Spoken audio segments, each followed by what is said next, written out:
What if I told you that the Africa you see on today's map is not the Africa that existed for thousands of years? What if I told you that before modern borders were drawn, before colonial governments renamed territories, and before foreign powers divided the continent into countries, Africa was already home to powerful kingdoms, wealthy cities, organized governments, and rulers whose influence stretched across entire regions?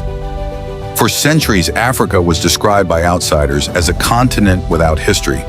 But long before colonial borders existed, African civilizations were building trade networks that connected continents, creating political systems, developing unique cultures, and producing leaders whose names once commanded respect across the world.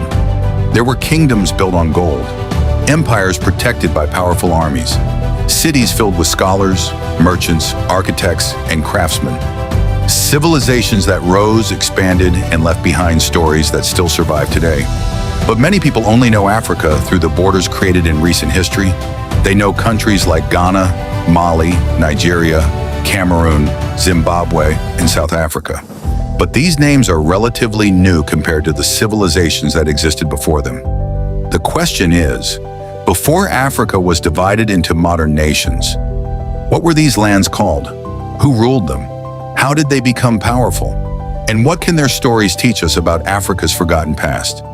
In this documentary, we will travel across the continent and uncover the kingdoms and empires that shaped African history. From the gold fields of West Africa to the royal courts of Central Africa, from ancient trading cities on the Indian Ocean to the warrior kingdoms of Southern Africa. This is the story of the Africa that existed before the map. Before we begin this journey through forgotten kingdoms and legendary civilizations, make sure you subscribe to Africa Untold and turn on notifications. Every week, we bring you forgotten rulers, ancient kingdoms, and untold stories from across Africa that deserve to be remembered, because Africa's greatest stories are still waiting to be told. The Ghana Empire, the land of gold. When people hear the name Ghana today, they think of the modern country located on the coast of West Africa. But the ancient Ghana Empire was something completely different. The Ghana Empire existed more than 1,000 years ago, long before the creation of the modern nation. It was one of the first great empires of West Africa. Its people called it Wagadu, and at its height it became one of the most powerful trading civilizations on the continent. The empire was located in the region between modern-day Mauritania, Senegal, and Mali.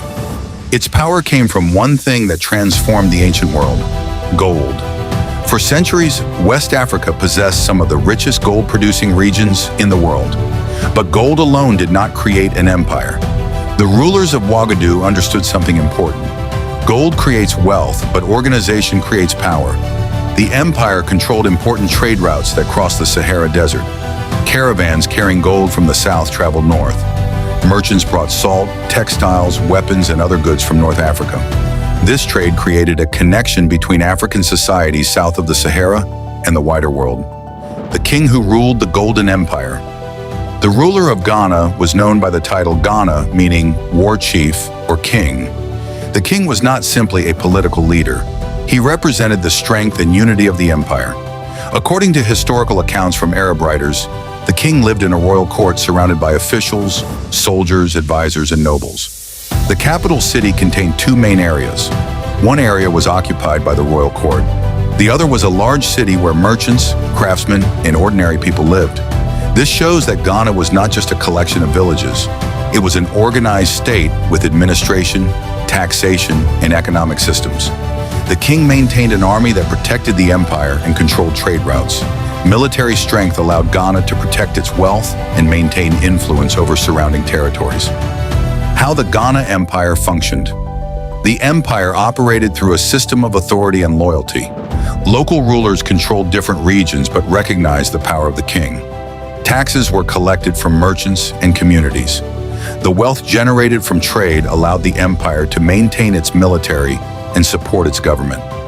One of the most impressive aspects of Ghana was its ability to control trade without directly controlling every mine. Instead, it controlled the movement of goods. Merchants needed permission to enter trading areas. The empire benefited from every transaction. This created a powerful economic system. The mystery of Ghana's decline. Like every great civilization, Ghana eventually faced challenges. The exact reasons for its decline are still debated by historians. Some point to changes in trade routes. Others mention environmental pressures, political struggles, and conflicts with neighboring powers. By the 13th century, the empire had lost much of its former influence, but its legacy did not disappear, because the fall of Ghana created the opportunity for another empire to rise, an empire that would become one of the wealthiest and most famous civilizations in African history. The Mali Empire. Chapter 2. The Mali Empire, the empire that shocked the world. The decline of Ghana did not mark the end of African greatness. It marked the beginning of a new chapter. In the 13th century, a new power emerged in West Africa, the Mali Empire. And at the center of its rise was a legendary figure, Sundiata Keita. The rise of Sundiata Keita. According to the traditional epic of Sundiata, he was a young prince who faced hardship before becoming a great leader. Like many legendary rulers, his early life was surrounded by challenges. But through determination, alliances, and military skill, Sundiata united different groups and defeated his enemies. He became the founder of the Mali Empire. Under his leadership, Mali transformed into one of the most powerful states in Africa. The empire controlled enormous territories. It controlled gold fields.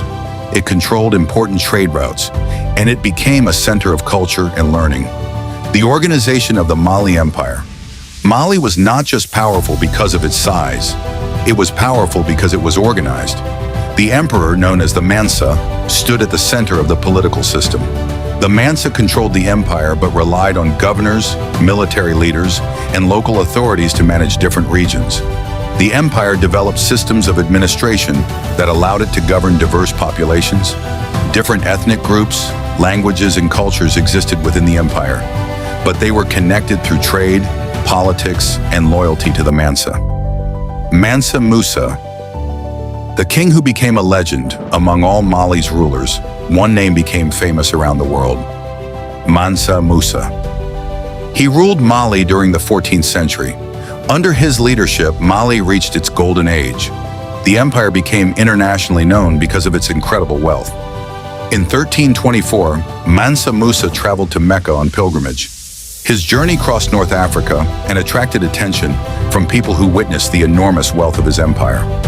Stories describe a royal caravan containing thousands of people and large amounts of gold. His generosity with gold became so famous that it affected economies in places he traveled through. But Mansa Musa was not only wealthy, he was also a builder and supporter of education. During his reign, cities such as Timbuktu became important centers of knowledge, trade, and scholarship. Timbuktu, the city of knowledge. When many people imagine medieval history, they often think only of Europe or the Middle East.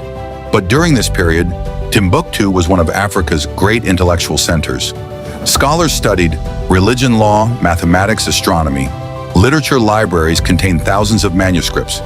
Students and scholars traveled from different regions to learn. Timbuktu became a symbol of African intellectual achievement. If you are enjoying this journey through Africa's forgotten civilizations, take a moment to subscribe to Africa Untold. Your support helps us continue creating documentaries about the kingdoms, leaders, and stories that shape this continent. And stay with us, because the next chapters reveal even more powerful civilizations that existed long before colonial borders. The Ghana Empire proved that African kingdoms could build powerful economies based on trade and organization. The Mali Empire showed the world that Africa could produce rulers of extraordinary wealth, influence, and vision. But West Africa was only one part of this story. Beyond the great empires of gold, other African kingdoms were rising. In Central Africa, powerful royal courts were creating unique systems of government. In Cameroon, a kingdom would preserve its history through one of Africa's most remarkable writing systems.